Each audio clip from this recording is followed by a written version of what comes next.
Comilla polytechnic, Chattogram city college, Ishwardi, দেশের সমস্ত campus, Rajshahi, সব জায়গায় আপনারা ছাত্র দলকে শিবিরের বিরুদ্ধে লেলিয়ে দিয়েছেন।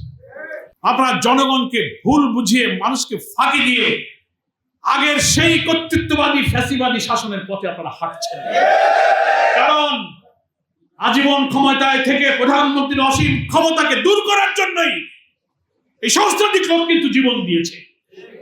কর্তৃত্ববাদী একক ক্ষমতায় গেলে মানুষেরা দুর্নীতি, সন্ত্রাস আর দলীয়করণের দিকে যায় বলে আমরা এই রাষ্ট্র কাঠামো পরিবর্তন করতে চেয়েছি।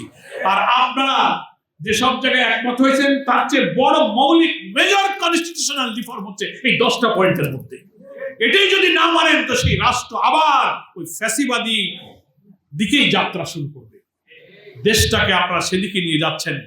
এখনো সময় আছে, আমরা আবেদন জানাই, পার্লামেন্টের সেশন চলছে, 29 তারিখে শেষ হবে।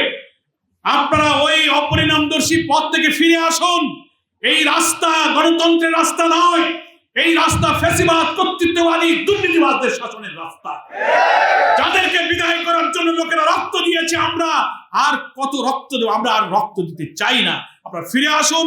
এই পার্লামেন্টের সংবিধান সংস্কার পরিষদের শপথ করে আপনি সেই পরিষদের অধিবেশন ডাকুন। সংশোধনীগুলোকে আপনি আইনে রূপান্তরিত করে সংবিধানের তফসিলে অন্তর্ভুক্ত করুন। তাহলেই এই জাতির রাজনৈতিক সংকট থেকে বাঁচবে। কি বলেন? আমরা বলি এটা আপনাকে করতে হবে, কারণ এই সংকট আপনি তৈরি করেছেন। এই রাজনৈতিক সংকট বিএনপি তৈরি করেছে, বিএনপিকে এর সমাধান করতে হবে। আমরা বিরোধী দল 11 দলের এটা সংকট তৈরি করি। এখন আপনাদের ছাত্রদেরকে আপনারা এগিয়ে দিয়েছেন বিশ্ববিদ্যালয়ে কালকে